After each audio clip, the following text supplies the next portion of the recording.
Assalomu alaykum hurmatli do'stlar, aziz tomoshabinlar. Sizlar bilan doktor Sherali. Azizlar, men vrach nevrologman, vrach kognitivniy psixologman, vrach manualniy terapevtman. Bemorlar bilan offline, ya'ni yuzma-yuz va onlayn shug'ullanaman. Bugun sizga bir real voqeani aytib beraman. Bir tanishim bor. U tanishim menga o'zini bir tanishini ko'rib qo'yishimni so'radi. Men mayli dedim. U tanishini men eng kamida bir marotaba bitta xonada o'tirib ko'rganman. U ayol bir bo'yanib yuradigan, pardoz andozga juda berilgan bir ayol edi. Tanishimni tanishi. Men kasalni qabul qildim. Kasal keldi. Savollarga befarqona javob berdi. Savol javobdan ma'lum bo'ldiki, yashash tarzi to'g'ri emas. Unda tushkunlik. U baxtsizdek tuyuldi menga. Hayotida halovat yo'qdek tuyuldi. Endi u bemorni sizga aytib berishdan maqsad nima? Maqsadim shuki do'stlar, bir narsani aytmoqchiman. Maqsadlarimdan biri bo'yangan insonlar orasida boshqa insonlarga nisbatan behalovat, baxtsiz insonlar ko'p. Buni bitta men aytmayapman. Bir psixolog, Rossiyaning mashhur psixologi savol bergan edi shu ayollarga. Qaysi biringiz shu kechasi yotadigan anjom bilan, ya'ni pijama bilan shunday o'rningizdan turib magazinga borib biror narsa olib kela olasiz degandi. Qaysi biri, shu misol qilib aytganda tasavvur qilaylikki, 10 kishidan so'radi, bittasi men olib kela olaman deb javob berdi. Psixolog o'sha odamga qarab, siz eng sog'lom odam ekansiz degan ma'noda javob bergan. Endi nima uchun? Sababi do'stlar, endi ko'p odamlar o'z holimga qarab olay, ahvolimni zo'r qilay, odamlar kulmasin deb odamlarni istagini birinchi o'ringa qo'yadi. Tushuntira oldimmi?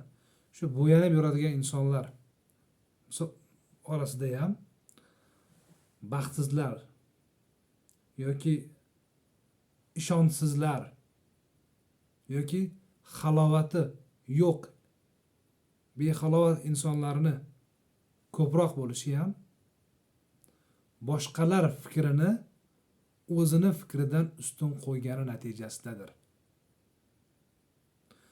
Ya'ni bu dunyoda inson boshqalar fikrini o'zini shaxsiy fikridan, shaxsiy ehtiyojlaridan, haqiqatdan ustun qo'yib yashar ekan, baxtsiz bo'lish ehtimoli bir necha barobar ko'p bo'ladi. Endi bir tasavvur qiling. Bir ayol, bir qiz nega bo'yanadi? Nima uchun? Kimga chiroyli ko'rinmoqchi va nega chiroyli ko'rinmoqchi? Bo'yanadiganlar ichida ham nihoyatda bo'yanishga beriladiganlar ko'p. Ular kimga yoqmoqchi? Kimga chiroyli bo'lmoqchi? Ular insonlar oldida chiroyli ko'rinishni istaydi. Nega? Nega? Sababi do'stlar, bu insonlarning juda ko'piga boshqa insonlarni beradigan bahosi juda muhim. Ba'zi bir ayollar bor yoki erkaklar bor, ularga farqi yo'q. Ular ham kiyinishadi, ular ham toza, yangi libos kiyishlari mumkin.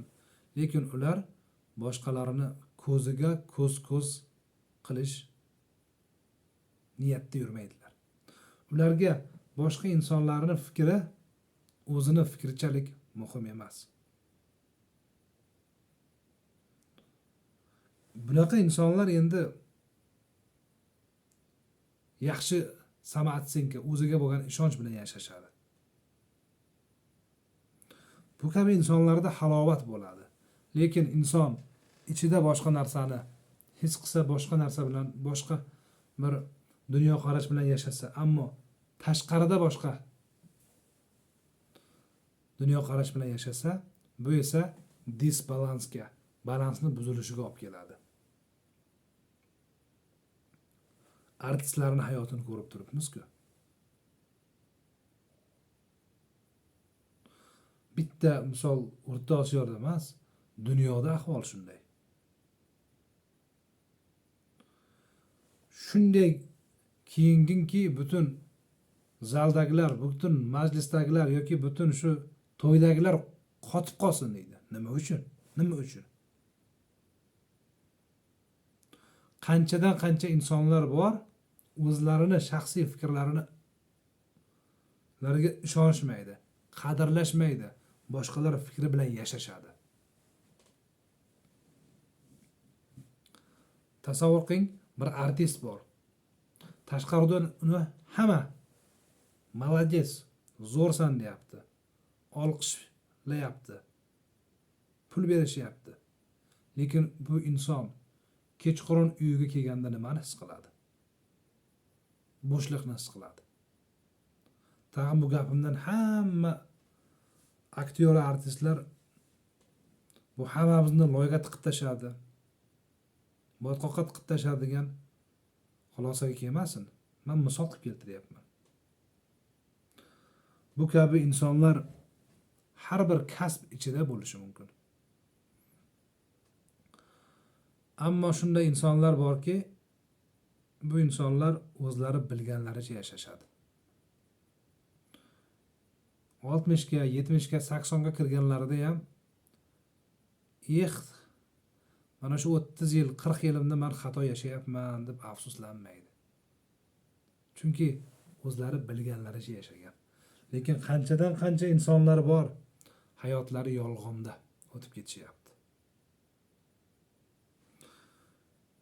Yo ichingdek ko'rin, yo tashingdek bo'l degan bir she'r bor. Xulosa shuki do'stlar, ichimiz bilan tashqarimiz, tashimiz bir bo'lsin, bir bo'lganda ham yaxshi taraflama. Yaxshi tarafdan, yaxshi jihatdan bir bo'lsin. Samimiylik oramizda yo'qolmasin. Rahmat.